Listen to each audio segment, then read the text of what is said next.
வணக்கம். ஜியோகிராஃபியில் புவியியல்ல first topic என்ன கொடுத்துருக்காங்க அப்படின்னா இந்தியாவின் அமைவிடம், நிலத்தோற்றம், வடிகால் அமைப்பு. இந்த டாபிக் பார்க்க போகிறோம். இந்தியாவோட லொக்கேஷன், லேண்ட் அண்ட் ட்ரைனேஜ் பற்றி பார்க்க போகிறோம். லேண்ட் அண்ட் ட்ரைனேஜ் பற்றி பார்க்க போகிறோம். இதில் ஃபர்ஸ்ட் இன்ட்ரோடக்ஷன் நம்ம என்ன தெரிஞ்சுக்கணும் அப்படின்னா சில இம்பார்ட்டன்ட் பாயிண்ட்ஸ் கொடுத்துருக்காங்க. சில இம்பார்ட்டன்ட் பாயிண்ட்ஸில் என்னென்னா first India is a 7th largest country in the world. ஏரியாவில் 7th largest country, அதாவது இந்தியா உலகின் பரப்பில் 7வது நாடாக உள்ளது அப்படின்னு சொல்றாங்க.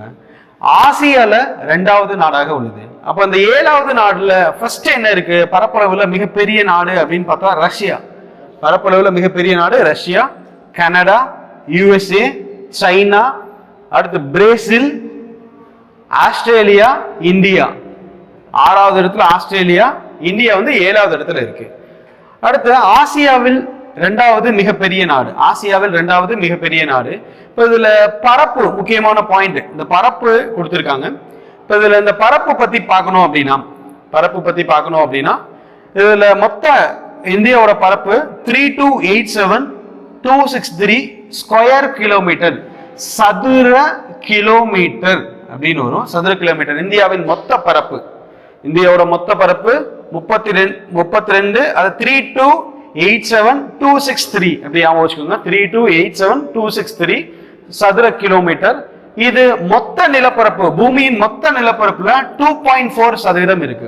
பூமியின் மொத்த நிலப்பரப்புல 2.4% இருக்கு. ஜியோகிராஃபி பொறுத்த வரைக்கும் நம்ம இந்த புவியியல்ல என்னென்ன எப்படி எல்லாம் படிக்க போறோம், அதுல முக்கியமான கண்டென்ட், இந்த கண்டென்ட் எல்லாம் ஈஸியா எப்படி ஞாபகம் வச்சுக்கலாம் அப்படிங்கிறதுக்கு சில கோட் வேர்ட்ஸ் எல்லாம் சொல்றோம். அந்த கோட் வேர்ட்ஸ் எல்லாம் ஈஸியா ஞாபகம் வச்சுக்கலாம். இப்போ ஜியோகிராஃபி பொறுத்த வரைக்கும் இந்தியாவை பத்தி முக்கியமான டேட்டா, இந்த டேட்டாலாம் முக்கியமா நீங்க ஞாபகம் வச்சுக்கணும். 7வது உலகின் மிகப்பெரிய நாடு, ஆசியாவில் 2வது நாடு.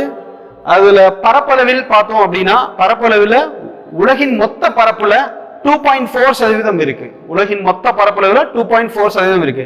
சில மாநிலங்களோட பரப்பு கம்பேர் பண்ணோம்னா சில கண்டத்தை விட நம்மளோட சில கண்டம், சில நாட்டை விட நம்ம மாநிலத்தின் பரப்பு அதிகமா இருக்கு அப்படின்னு சொல்றாங்க. இதுதான் ஃபர்ஸ்ட் அந்த லொகேஷன்ல ஃபர்ஸ்ட் இன்ட்ரோடக்ஷன்ல எங்க இருக்கு, அந்த பரப்பளவு எப்படி இருக்கு அப்படின்னு பார்க்க போறோம். இந்தியாவின் நிலம் மற்றும் நீர் எல்லைகள் பத்தி பார்க்க போறோம். இந்தியாவோட லேண்ட் அண்ட் வாட்டர் ஃப்ரண்டேஜ் பத்தி பார்க்க போறோம். இப்போ இந்த நிலம் மற்றும் நீர் எல்லைகள்ல இதுல முக்கியமா டிஎன்பிஎஸ்சில கொஸ்டின் கேட்பாங்க. எக்ஸாம் பாயிண்ட் ஆஃப் வியூ கண்டிப்பா இந்த கொஸ்டின்ஸ் எல்லாம் கேட்பாங்க. இதுல இந்தியா மொத்தமாக நில எல்லை, இந்தியாவின் மொத்த நில எல்லை 15,200 கிலோமீட்டர். மொத்த நில எல்லை லேண்ட் ட்ரிபியூட்டரி மொத்தமாக 15,200 கிலோமீட்டர் இருக்குங்க. இதுல வடமேற்குல எந்த கண்ட்ரியுடன் நில எல்லை இருக்கு அப்படின்னா பாகிஸ்தான். வடமேற்கு அப்படின்னா நார்த் வெஸ்ட்ல பாகிஸ்தான் அண்ட் ஆப்கானிஸ்தான் கூட நில எல்லை இருக்கு. அடுத்து வடக்குல எங்க இருக்குன்னா சீனா, நேபாளம், பூட்டான் ஆகிய நாடுகளுடன் நில எல்லையை பகிர்ந்து கொள்ளுது. அடுத்து கிழக்கில் ஈஸ்ட்ல பார்த்தோம் அப்படின்னா வங்காளதேசம், மியான்மர் இது கூட நில எல்லையை பகிர்ந்துக்குது. அப்போ இந்தியாவின் மொத்த நில எல்லை 15,200 கிலோமீட்டர். வடமேற்குல Pakistan and Afghanistan, north west அப்படின்னா வடக்கில் சீனா மற்றும் நேபாளம், பூட்டான், கிழக்கில வங்காளதேசம், மியான்மர் இதெல்லாம் நில எல்லையை பகிர்ந்து கொள்ளுது. அப்போ எந்தெந்த அண்டை நாடுகள் எந்த திசையில எந்தெந்த நாடுகளுடன் நில எல்லையை பகிர்ந்து கொள்ளுதுன்னு கேட்பாங்க question. Next question, largest border with Bangladesh, அதாவது இந்தியா அதிக நில எல்லையை எந்த நாட்டுடன் பகிர்ந்து கொள்கிறது அப்படின்னு கொஸ்டின் கேட்பாங்க. அதிக நில எல்லையை எந்த நாட்டுடன் பகிர்ந்து கொள்றதுன்னா பங்களாதேஷ். எவ்வளவு நில எல்லை அப்படின்னு பார்த்தா 4,156 கிலோமீட்டர் அதிக நில எல்லை. குறுகிய நில எல்லையை பகிர்ந்து கொள்ளும் நாடு அப்படின்னு பார்த்தா ஆப்கானிஸ்தான்.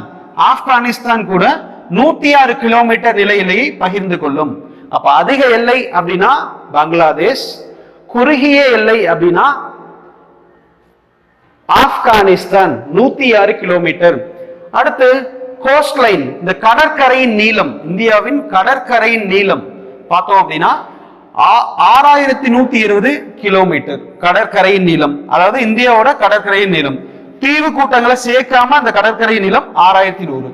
தீவு கூட்டங்களை சேர்த்தோம் அப்படின்னா இந்த கடற்கரை நீர், தீவு கூட்டம்னா நமக்கு என்ன இருக்கு, அந்தமான் நிகோபர் தீவுகள், அப்புறம் லட்சத்தீவுகள், மினிக்காய் தீவுகள், அந்த லட்சத்தீவு இந்த தீவு கூட்டத்தோட கடற்கரை நீளத்தை எல்லாம் சேர்த்தோம் அப்படின்னா 7516.6 கிலோமீட்டர். இந்த இது கொஸ்டின் கேட்பாங்க, ரிப்பீட்டடா கொஸ்டின் கேட்டிருக்காங்க. இந்தியாவின் கடற்கரையின் நீளம் 6100 கிலோமீட்டர். தீவு கூட்டங்களை சேர்த்து கடற்கரையின் நீளம் 7516.6 கிலோமீட்டர். இப்ப இதுல நிலப்பகுதி அப்படின்னு பார்த்தோம் அப்படின்னா, நிலப்பகுதியில அந்தமான் நிக்கோபார் இதுல என்ன சேனல் அப்படின்னு மேட்ச் ஆஃப் அளவில் கேட்பாங்க, பொறுத்துகளை கேட்பாங்க. இந்த கொஸ்டின் முக்கியம். அந்தமான் நிக்கோபார் தீவுகளுக்கு இடையே என்ன கணவாய், என்ன சேனல் இருக்கு அப்படின்னா 10 டிகிரி சேனல் இருக்கு. அந்தமான் நிக்கோபார் தீவுகளுக்கு இடையே 10 டிகிரி சேனல் இருக்கு. அடுத்து ஐலாண்ட் ஆஃப் மினிக்காய் தீவு. மினிக்காய் தீவுக்கும் லட்சத்தீவுக்கும் இடையே என்ன டிகிரி சேனல் இருக்கு அப்படின்னா 9 டிகிரி சேனல். 9 degree channel. அடுத்து மாலத்தீவுக்கும் இந்தியாவுக்கும் இடையே 8 டிகிரி சேனல். இதெல்லாம் பொறுத்துக்கல அப்படியே கொஸ்டின் கேட்பாங்க, இல்ல வாட் இஸ் வாட் கொஸ்டின் கேட்பாங்க. அப்போ அந்தமான் நிக்கோபார் தீவுகளுக்கு இடையே உள்ள சேனல் வந்து அப்படின்னு பார்த்தா 10 degree channel. Island of Minicoy தீவுக்கும் லட்சத்தீவுக்கும் உள்ள சேனல் பார்த்தா 9 டிகிரி சேனல், 9 டிகிரி கணவாய். மாலத்தீவுக்கும் இந்தியாவுக்கும் உள்ள சேனல் பார்த்தா 8 டிகிரி கணவாய். இந்திரா முனைக்கும் இந்திரா முனை எங்க இருக்கு? அந்தமான் நிக்கோபார் தீவுல இருக்கு. இந்திரா முனைக்கும் இந்தோனேஷியாவுக்கும் இடையே உள்ள கணவாய் அப்படின்னா கிரேட் சேனல், கிரேட் கணவாய். இந்தியாவுக்கும் இலங்கைக்கும் இடையே உள்ள கணவாய் வந்து பார்த்தோம்னா பார்க் நீச்சந்தி, பார்க் ஸ்ட்ரைட், பார்க் நீச்சந்தி. அப்புறம் அடுத்து முக்கியமா என்ன பார்க்க போறோம் அப்படின்னா, இந்த கணவாய் முக்கியமா கேட்பாங்க. இந்த கணவாய் மேட்ச் ஃபாலோ எல்லாமே முக்கியமானதான். அந்தமான் நிக்கோபார் 10 டிகிரி, மினிக்காய் தீவு 9 டிகிரி, மாலத்தீவு 8 டிகிரி, இந்திரா முனை இந்தோனேஷியா அப்படின்னு பார்த்தோம் அப்படின்னா கிரேட் கணவாய்ன்னு சொல்றாங்க. இந்தியாவுக்கும் இலங்கைக்கும் பார்க் ஸ்ட்ரைட் அப்படிம்பாங்க. அடுத்து கடற்கரையின் நீளம் முக்கியமா பார்க்கணும். அந்தமான் நிக்கோபார் தீவுனா இதோட நீளம், கடற்கரையின் நீளம் 1962 கிலோமீட்டர். அந்தமான் நிக்கோபார் வந்து நம்ம இந்தியாவோட சேர்ந்ததுதான், யூனியன் டெரிட்டரியா இருக்கு. இந்த அந்தமான் நிக்கோபார் தீவுல கடற்கரை நீளம் 1962 கிலோமீட்டர். குஜராத்தோட கடற்கரை நீளம் 1600 கிலோமீட்டர். தமிழ்நாட்டின் கடற்கரை நீளம் 1076 கிலோமீட்டர். தமிழ்நாட்டுக்கு 1076 கிலோமீட்டர். ஆந்திராவின் கடற்கரை நீளம் 970 கிலோமீட்டர். மகாராஷ்டிராவின் கடற்கரை நீளம் 720 கிலோமீட்டர். இது எல்லாமே ஜியோகிராபி பொறுத்த வரைக்கும், புவியியல் பொறுத்த வரைக்கும் இந்த முக்கியமான டேட்டா எல்லாமே கொஸ்டின்ஸ் கேட்பாங்க. இந்த டேட்டாஸ் எல்லாமே நோட் பண்ணி வச்சுக்கோங்க. எதை எப்படி வேணாலும் கொஸ்டின்ஸ் கேட்பாங்க. நம்ம கொடுக்கிற நோட்ஸ்ல முக்கியமான டேட்டாஸ் மட்டும் தான் கொடுத்துட்டு இருக்கோம். நெக்ஸ்ட் இந்தியாவும் உலகத்தோட கம்பேர் பண்றோம். இந்தியாவின் அமைவிடம் கிழக்கு மற்றும் மேற்கு ஆசியாவின் மத்தியில் உள்ளது அப்படின்னு ஒரு பாயிண்ட் கொடுத்திருக்காங்க. இந்தியாவோட அமைவிடம் எங்க இருக்குன்னா கிழக்கு மற்றும் மேற்கு ஆசியாவின் மத்தியில் உள்ளது அப்படின்னு கொடுத்திருக்காங்க. அடுத்த பாயிண்ட் அதாவது central location between east and west ஏசியால இருக்கு இந்தியா அப்படின்னு கொடுத்திருக்காங்க. Central location between east and west Asia அப்படின்னு கொடுக்குறாங்க. அடுத்து ஆசியாவின் தென் பகுதியில் அமைந்துள்ளது அப்படின்னு கொடுத்துருக்காங்க. அடுத்து ஆசியாவின் தென் பகுதியில் southward extension of the Asian continent, southward extension of the Asian continent, அதாவது ஆசியாவின் தென் பகுதியில் இந்தியா அமைந்துள்ளது. அப்ப இந்தியாவோட உலகம், இது ப்ரீவியஸ் இயர் கொஸ்டின்ல கேட்கலாம்.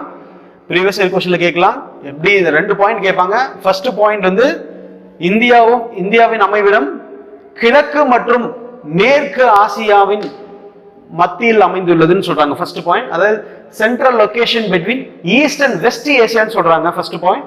செகண்ட் பாயிண்ட் ஆசியாவின் தென் பகுதியில் அமைந்துள்ளது, southward extension of the Asian continent அப்படின்னு சொல்றாங்க. அடுத்து India is a subcontinent, அதாவது இந்தியா ஒரு துணை கண்டம். ஒரு துணை கண்டம்னா ஒரு கண்டத்துக்கு தேவையான அனைத்து இயற்கை நில அமைப்பு, காலநிலை, வெதர் கண்டிஷன், அப்புறம் ஒரு கண்டத்தில் காணப்படக்கூடிய அனைத்து மாற்றங்களும் இந்த இந்தியால இருக்கு. அதிக நாடுகளுடன் எல்லைகளை பகிர்ந்து கொள்ளுது இந்தியா. வந்து அதிக நாடுகளுடன் ஆப்கானிஸ்தான், பங்களாதேஷ், மேற்கு வங்காளம், அதிக நாடுகளுடன் பங்களாதேஷ், மேற்கு வங்காளத்துக்கு பக்கத்துல பங்களாதேஷ், அப்புறம் மியான்மர், பூட்டான், நேபாளம், இந்த நாடுகளுடன் அதிக எல்லைகளை பகிர்ந்து கொள்வதனால ஒரு கண்டத்திற்கு தேவையான அனைத்து காரணிகளும் இந்தியாவில் காணப்படுவதால் இந்தியா ஒரு துணை கண்டம் என அழைக்கப்படுகிறது அப்படின்னு ஒரு பாயிண்ட் கொடுத்திருக்காங்க. இந்தியா ஒரு துணை கண்டம் என அழைக்கப்படுகிறது. நெக்ஸ்ட் நம்ம என்ன பார்க்க போறோம் அப்படின்னா, லொகேஷன் நெக்ஸ்ட்ல ஃபர்ஸ்ட் ஹெட்டிங் வந்து அச்சக்கோடுனா என்னன்னு பார்க்க போறோம். லாட்டிடியூட், அச்சக்கோடு அப்படின்னா லாட்டிடியூட். லாட்டிடியூட் என்ன சொல்லுவாங்க அப்படின்னா மேற்கிலிருந்து கிழக்காக வரையப்பட்டிருக்கும். மேற்கிலிருந்து கிழக்காக வரையப்பட்டிருக்கும். கிழக்குல இருந்து மேற்கு, அதாவது மேற்குல இருந்து east to west, west to east, மேற்குல இருந்து கிழக்காக வரையப்பட்டிருக்கும். இதுல மொத்தம் எத்தனை கோடுகள் இருக்கும்? மேல சென்டர்ல 0 டிகிரி, 0 டிகிரிய பூமத்திய ரேகைன்னு சொல்லுவாங்க. அப்போ 90 டிகிரி வட அச்சம், நார்த் போல்மாங்க. 90 டிகிரி சவுத் போல், தெற்கு துருவம், வட துருவம், தென் துருவம் அப்படிமாங்க. இதுல மொத்தம் ஒவ்வொரு லைன் 180 அச்சக்கோடுகள் இருக்கும். 180 லாட்டிடியூட்ஸ் இருக்கும். 180 அச்சக்கோடுகள், 180 லாட்டிடியூட்ஸ் இருக்கும். பிளஸ் ஒரு கோடு இருக்கும். பிளஸ் ஒரு கோடுனா இந்த பூமத்திய ரேகை. அப்ப மேல 90 கோடு இருக்கும். 90 கோடு, கீழே 90 கோடு, பிளஸ் ஒரு பூமத்திய ரேகை ஆட் பண்ணா மொத்தம் 181 கோடு இருக்கும். 181 கோடு. இதுல பார்த்தோம்னா மேல வடக்கு, தெற்கு, மேற்கு, கிழக்கு அப்படின்னா 181 கோடு இருக்கும். இந்த ஒரு கோடோட டிஸ்டன்ஸ் பார்த்தோம் அப்படின்னா, ரெண்டு கோட்டுகளுக்கு இடைப்பட்ட டிஸ்டன்ஸ் எவ்வளவு இருக்கும் அப்படின்னா 111 கிலோமீட்டர் இருக்கும். ரெண்டு கோடுகளுக்கு இடைப்பட்ட டிஸ்டன்ஸ் 111 கிலோமீட்டர். இது எதுக்காக யூஸ் பண்றாங்க அப்படின்னா ஒரு இடத்தோட டிஸ்டன்ஸ் அளக்க. ஒரு இடத்தம் எந்த இடத்துல இருக்கு, இப்போ ஒரு கண்ட்ரி எடுத்துட்டோம் அப்படின்னா இந்த கண்ட்ரி எந்த இடத்துல இருக்கு, இந்தியா எந்த இடத்துல இருக்கு, எவ்வளவு தொலைவில் இருக்கு அப்படின்னு சொல்லிட்டு அந்த இடத்தை நிர்ணயம் பண்ண, அந்த தொலைவை நிர்ணயம் பண்ண அச்சக்கோடு பயன்படுகிறது. அச்சக்கோடு முன்னாடி வந்து கற்பனையா பூமியின் மீது வடக்கு தெற்காகவும் கிழக்கு மேற்காகவும் வரையப்பட்ட கற்பனை கோடுகள் தான் அச்சக்கோடு, தீர்க்கக்கோடு. இதை முன்னாடி யாருன்னா தாலமி அப்படிங்கிற அறிவியல் அறிஞர், வரைஞ்சாரு. இந்த கற்பனை கோடு இதனால என்ன பயன்? அச்சக்கோடு வந்து மேற்குல இருந்து கிழக்காக வரையப்பட்டிருக்கும். மொத்தம் 180 கோடு இருக்கு, 181 கோடு இருக்கும். 180 பிளஸ் 1 கோடு. இது எதுக்கு பயன்படுது அப்படின்னா ஒரு இடத்தின் டிஸ்டன்ஸ், தொலைவை கண்டறிய பயன்படுகிறது. இரண்டு கோடுகளுக்கு இடையான கிலோமீட்டர் 111 கிலோமீட்டர். இரண்டு கோடுகளுக்கு இடையான கிலோமீட்டர் 111 கிலோமீட்டர். நெக்ஸ்ட் இப்ப என்ன பார்க்க போறோம்னா தீர்க்கக்கோடு, லாங்கிடியூட் பத்தி பார்க்க போறோம். தீர்க்கக்கோடு வடக்கிலிருந்து தெற்காக வரையப்பட்டிருக்கும். இந்த 0 டிகிரில எங்க இருக்கும் அது வந்து பிரைம் மெரிடியன் அப்படின்னு சொல்லுவாங்க. 0 டிகிரில இருக்கிறத பிரைம் மெரிடியன். இது எதுக்காக பயன்படுகிறது அப்படின்னு பார்த்தோம்னா நேரம் மற்றும் நேரம் இல்லைன்னா டைமை கால்குலேட் பண்ண பயன்படுகிறது. இதுல 360 கோடுகள் இருக்கும். மொத்தம் எத்தனை கோடுகள் இருக்கும்? அதுல எத்தனை கோடுகள் பார்த்தோம்? 181 கோடுகள் பார்த்தோம். இதுல 370 கோடுகள் பார்த்தோம். இது எப்படி வரைஞ்சிருக்காங்க அப்படின்னா சூரியனின் கதிர்கள் செங்குத்தாக விழுவதை போன்று, சூரியனின் கதிர்கள் செங்குத்தாக பெர்பெண்டிகுலரா விழுவதை போன்று இப்படி வரைஞ்சிருக்காங்க. சூரியனின் கதிர்கள் செங்குத்தாக. அப்ப கிடைமட்டமா இருக்கக்கூடிய கோடுகள் அச்சக்கோடுகள். தீர்க்க கோடுகள் அப்படின்னா லாங்கிடியூட்ஸ், இது செங்குத்தாக இருக்கும். சூரியனின் கதிர்கள் செங்குத்தாக விழுவதை போன்று வரையப்பட்ட கோடுகள் அப்படின்னாதான் தீர்க்க கோடுகள். இது மொத்தம் எத்தனை கோடுகள் இருக்கும்? 370 கோடுகள் இருக்கும். இது எதுக்கு பயன்படுகிறதுன்னு பார்த்தோம்னா நேரம் மற்றும் காலம் இதை அறிய பயன்படுகிறது. சூரியனின் கதிர்கள் செங்குத்தாக விழுவதை போன்று வரையப்பட்டிருக்கும். இப்ப இதுல 0 டிகிரின்னு பார்த்தோம்னா 0 டிகிரி எடுத்துட்டோம் அப்படின்னா 0 டிகிரிக்கு என்ன பேருனா பிரைம் மெரிடியன் பேரு. 0 டிகிரிக்கு பிரைம் மெரிடியன். இதுதான் அச்சக்கோடுகளுக்கும் தீர்க்க கோடுகளுக்கும். நம்ம இப்ப அடுத்து என்ன பார்க்க போறோம் அப்படின்னா பூமியோட லொகேஷன்ல இந்தியால எங்க இருக்கு அப்படிங்கறத பத்தி பார்க்க போறோம். நெக்ஸ்ட் என்ன பார்க்க போறோம் அப்படின்னா இந்த பூமியில எத்தனை டிகிரில இருந்து எப்படி கொடுத்துருக்காங்க அப்படிங்கிறத பார்க்க போறோம். சென்ட்ரலா 0 டிகிரி அப்படின்னா இதை வந்து பூமத்திய ரேகைன்னு சொல்லுவாங்க, ஈக்குவேட்டர். ஜென்ரலா 0 டிகிரி அப்படின்னா பூமியின் மையம் அப்படின்னா 0 டிகிரி பூமத்திய ரேகை. 0 டிகிரி பூமத்திய ரேகை. பூமத்திய ரேகைக்கு இங்கிலீஷ்ல ஈக்குவேட்டர் அப்படிமோ. பூமத்திய ரேகைனா ஈக்குவேட்டர். அடுத்து 23 டிகிரி வடக்கில், மேல போனா வடக்கு கீழே தெற்கு.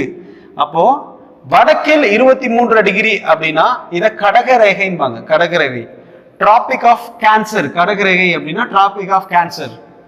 23 டிகிரி தெற்கில் போனோம் அப்படின்னா இதுக்கு பேரு மகர ரேகை, டிராபிக் ஆஃப் கேப்ரிகான். மகர ரேகைக்கு இங்கிலீஷ்ல tropic of Capricorn.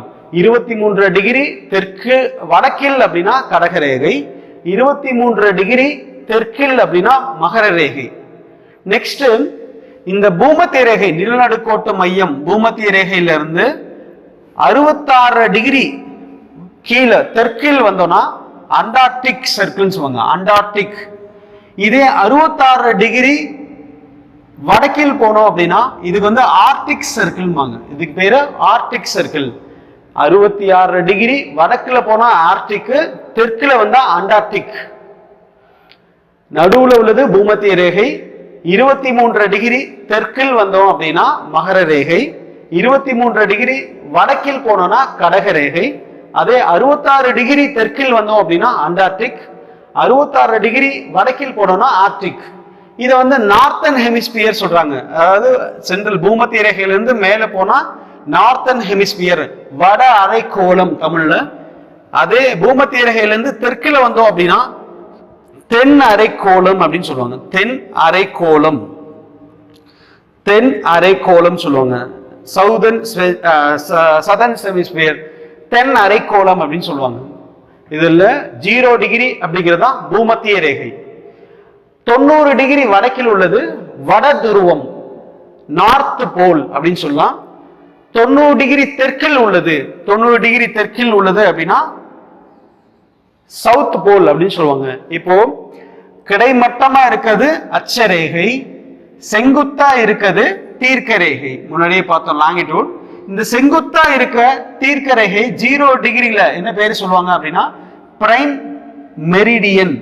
Prime meridian சொல்லுவாங்க, பிரைம் மெரிடியன் அப்படின்னு சொல்லுவாங்க. பிரைம் மெரிடியன் 0 டிகிரி தீர்க்க ரேகை பார்த்தோம்னா பிரைம் மெரிடியன் சொல்லுவாங்க. அப்ப இந்தியா எந்த லொகேஷன்ல இருக்கு? இந்தியா எந்த லொகேஷன்ல இருக்கு? எந்த அரைக்கோளத்துல இருக்கு? இப்ப 8 டிகிரி 4 செகண்ட் நார்த்ல இருந்து 8 டிகிரி 4 செகண்ட் நார்த் மேல 8 டிகிரி 4 செகண்ட் இங்க இருக்குங்க. 8 டிகிரி 4 செகண்ட் இங்க ஜம்மு காஷ்மீர். அங்க இருந்து 37 degree 6 second 37 degree 6 second latitude அந்த வட அச்சம் வரையிலும் பரவில்லை. இப்போ வட அச்சம் வந்து இங்க கீழ இருந்து இருக்கலாம். இப்போ கன்னியாகுமரி அப்ப 8 டிகிரி வந்து கீழ இருந்து இருக்கலாம். எந்த அச்சம் எதுல இருந்து அச்சரேகை அப்படின்னா கிடைமட்டமா வரையக்கூடியது. இந்த எந்த அச்சரேகை எதுல இருந்து பாத்துக்கோங்க. இப்ப 8 டிகிரி 4 செகண்ட் நார்த்ல இருந்து 37 டிகிரி 6 செகண்ட் நார்த் வரைக்கும் பரவி இருக்குன்னு சொல்றாங்க. அடுத்து 68 டிகிரி ஈஸ்ட்னா இங்க ரான் ஆஃப் கட்ச். 68 டிகிரி இதான் 68 டிகிரி 7 செகண்ட் ஈஸ்ட்ல இருந்து 97 டிகிரி 25 செகண்ட் ஈஸ்ட் வரைக்கும் ரான் ஆஃப் கட்சில இருந்து அருணாச்சல பிரதேசம் வரைக்கும் பரவி இருக்கு. இப்ப இந்த இது முக்கியமா கேட்பாங்க, எவ்வளவு லாட்டிடியூட் பரவி இருக்கு அச்சரேகை, இதுல ஈஸ்ட்னா இதுல தீர்க்க ரேகை எவ்வளவு பரவி இருக்கு அப்படின்னு கேட்பாங்க. தீர்க்க ரேகை அப்போ எவ்வளவு? இது 8 டிகிரி நார்த்ல 8.8 டிகிரி 4 செகண்ட் நார்த்ல இருந்து 37 டிகிரி 6 செகண்ட் நார்த் வரைக்கும். அடுத்து 68 டிகிரி 7 செகண்ட் ஈஸ்ட்ல இருந்து 97 டிகிரி 25 செகண்ட் ஈஸ்ட் வரைக்கும் பரவி உள்ளது. இப்போ ராணா 68 டிகிரி எங்க இருக்கும் அப்படின்னா ரான் ஆஃப் கட்சியில் இருக்கும். இப்பதான் இந்திய மேப் கவனிங்க. இந்த இதுல இப்ப ரான் ஆஃப் கட்சி எங்க இருக்கும்? இந்த குஜராத் பக்கத்துல இருக்கும். ரான் ஆஃப் கட்ச் குஜராத் பக்கத்துல இருக்கும். இந்த ரான் ஆஃப் கட்சி இதுல இருந்து இது வரைக்கும். அடுத்து இதுல இருந்து ரான் ஆஃப் கட்சில இருந்து அருணாச்சல பிரதேசம் இதுக்கு எவ்வளவு தூரம் இருக்கு, எவ்வளவு கிலோமீட்டர் இருக்குன்னு கொஸ்டின்ஸ் கேட்பாங்க. இதுல எவ்வளவு தூரம் இருக்கு அப்படின்னா ரான் ஆஃப் கட்சில இருந்து அருணாச்சல பிரதேசம் வரைக்கும் 2933 கிலோமீட்டர். 2933 கிலோமீட்டர். இதே மேல ஜம்மு காஷ்மீர்ல இருந்து கன்னியாகுமரி வரைக்கும் எவ்வளவு கிலோமீட்டர் அப்படின்னா ஜம்மு காஷ்மீர்ல இந்திரா கோல் அப்படின்னு ஒரு பாயிண்ட் இருக்கு. இந்திரா கோல் எங்க இருக்குன்னா லடாக் அப்படிங்கிற இடத்துல. ஜம்மு காஷ்மீர் லடாக். இப்ப ஜம்மு காஷ்மீரையும் லடாக்கையும் தனித்தனியா பிரிச்சுட்டாங்க. லடாக் வந்து இப்ப யூனியன் டெரிட்டரியா இருக்கு, ஜம்மு காஷ்மீர் யூனியன் டெரிட்டரி. அப்ப இந்திரா கோல் அப்படிங்கிறது இங்க லடாக் பக்கத்துல இருக்கு. லடாக்ல இருந்து கன்னியாகுமரி வரைக்கும் 3214 கிலோமீட்டர். 3214 கிலோமீட்டர். ரான் ஆஃப் கட்சில இருந்து அருணாச்சல பிரதேசம் வரைக்கும் 2933 கிலோமீட்டர். அப்போ டிஸ்டன்ஸ் பாருங்க. வடக்கிலிருந்து தெற்காக கீழே, வடக்கிலிருந்து தெற்காக கீழே எத்தனை கிலோமீட்டர் இருக்கு? 3214 கிலோமீட்டர். கிழக்கிலிருந்து மேற்கிலிருந்து கிழக்காக 2933 கிலோமீட்டர் இருக்குங்க. 33 கிலோமீட்டர், 2933 கிலோமீட்டர். வடக்கிலிருந்து தெற்காக 3200. இந்த ஒவ்வொரு டேட்டாவும் முக்கியம், வடக்கிலிருந்து தெற்காக. அதனால இப்போ இந்த இந்தியாவோட திட்ட நேரம் வந்து பார்த்தோம் அப்படின்னா 5:30 அதிகமா இருக்கும். இந்தியாவோட IST, இந்தியன் ஸ்டாண்டர்ட் டைம் அப்படிங்கிறது. அதை அடுத்து எப்படி பார்க்கலாம் அப்படிங்கிறது பாருங்க. இந்தியாவோட திட்ட நேரம் இப்போ ஒரு தீர்க்க ரேகை, மொத்தம் 320 தீர்க்க ரேகை சொல்லியிருக்கோம். மொத்தம் 320 தீர்க்க ரேகை சொல்லியிருக்கோம். அப்போ ஒரு தீர்க்க ரேகை அப்படின்னு எடுத்துட்டோம் அப்படின்னா 320 டிவைட் பை 24 × 60. 320 divide by 24 × 60. இப்போ இதை சால்வ் பண்ணோம் அப்படின்னா இதை 60 அடிச்சோம் அப்படின்னா 6×36 60 வரும். அப்போ 320 தீர்க்க ரேகை. அப்போ இதை அடிச்சோம் அப்படின்னா 1 60 60 வரும். இல்ல இதை அடிச்சோம்னா 4 டைம்ஸ் எடுத்துக்கலாம். இப்போ 60 மினிட்ஸ் அப்படின்னு எடுத்துனா ஒரு நாளைக்கு 24 மணி நேரம் தீர்க்க ரேகை. அப்போ 320 டிவைட் பை 1/4 வரும். 1/4. இப்போ இதுல 1 டிகிரி அப்படின்னா 4 நிமிடம் எடுத்துக்கலாம். 1 டிகிரி அப்படின்னா 4 நிமிடம் அப்படின்னு எடுத்துக்கலாம். அப்போ ஒரு நாளைக்கு 12 மணி நேரம் அப்படின்னு எடுத்துக்கலாம். 12 × 60 அப்படின்னு எடுத்துக்கலாம் அந்த இதுல. நெக்ஸ்ட் அடுத்து என்ன பார்க்க போறோம் அப்படின்னா, இந்தியாவின் தென்கோடி முனையான இந்திரா முனை. இதுல வந்து இது இங்க 2014 சுனாமியில அது அழிஞ்சிருச்சு, மேல வந்துருச்சு சொல்லுவாங்க. இந்த தென்கோடி முனையான 6 டிகிரி 45 செகண்ட்ஸ் இந்தியாவின் தென்கோடி முனை இந்திரா முனை வட அச்சத்தில் இருக்கும் அப்படின்னு சொல்லுவாங்க. அடுத்து நம்ம முக்கியமா பார்க்க வேண்டியது என்ன பார்க்க வேண்டியதுன்னா, இப்ப கடகரேகை சொல்லியிருக்கோம்ல, கடகரேகை இந்தியாவின் எந்தெந்த மாநிலங்கள் வழியாக கடகரேகை செல்கிறது அப்படின்னு ஒரு கொஸ்டின் கேட்பாங்க. இப்ப கடகரேகை இந்தியாவின் எந்தெந்த மாநிலம்? குஜராத் வழியாக செல்லுது. குஜராத் இங்க இருக்கும். குஜராத் இருக்கும். குஜராத் வழியாக செல்லுது. அடுத்து ராஜஸ்தான் வழியாக, ராஜஸ்தான் இங்க இருக்கு. ராஜஸ்தான், குஜராத், ராஜஸ்தான், மத்திய பிரதேஷ், சத்தீஸ்கர், ஜார்க்கண்ட், அடுத்து வந்து வெஸ்ட் பெங்கால், திரிபுரா, மிசோரம். அப்போ 1 2 3 4 5 6 7 8 மாநிலங்கள் வழியாக கடகரேகை செல்கிறது. இது கொஸ்டினா கேட்பாங்க. இந்தியாவில் கடகரேகை எந்தெந்த மாநிலங்கள் வழியாக செல்கிறது அப்படின்னு கேட்பாங்க. இந்தியாவில் கடகரேகை எந்தெந்த மாநிலங்கள் வழியாக செல்கிறது? குஜராத், ராஜஸ்தான், மத்திய பிரதேசம், சத்தீஸ்கர், ஜார்க்கண்ட், வெஸ்ட் பெங்கால், திரிபுரா, மிசோரம் இது வழியாக செல்கிறது. அடுத்து தீர்க்க ரேகை எங்க இருக்குன்னு பார்த்தோம். தீர்க்க ரேகை அதாவது கடகரேகை. அடுத்து வந்து தீர்க்க ரேகை, இப்படி அச்சரேகை அப்படின்னா சென்ட்ரா நடுவுல கிடைமட்டமா போடுறது. தீர்க்க ரேகை அப்படின்னா செங்குத்தா போடுறது தீர்க்க ரேகை. இப்போ தீர்க்க ரேகை எந்தெந்த மாநிலங்கள் வழியாக செல்கிறது அப்படின்னு பார்த்தோம்னா உத்தரப்பிரதேஷ், மகாராஷ்டிரா, சத்தீஸ்கர், ஒரிசா, அடுத்து ஆந்திர பிரதேஷ். சத்தீஸ்கர், ஒரிசா, ஆந்திர பிரதேஷ் இந்த மாநிலங்கள் வழியாக செல்கிறது அப்படின்னு பார்த்திருக்கோம். இப்போ இது ரெண்டுமே கொஸ்டின் கேட்பாங்க. கடகரேகை இந்தியாவின் எந்தெந்த மாநிலங்கள் வழியாக செல்கிறது, தீர்க்க ரேகை இந்தியாவின் எந்தெந்த மாநிலங்கள் வழியாக செல்கிறது. இதுல முக்கியமான கொஸ்டின், இதுல இந்தியாவின் அமைவிடம் எந்த லொகேஷன்ல இருக்குன்னு பாத்துக்கோங்க. 8 degree 4 second north to 37 degree 6 second north வரைக்கும் பரவியுள்ளது.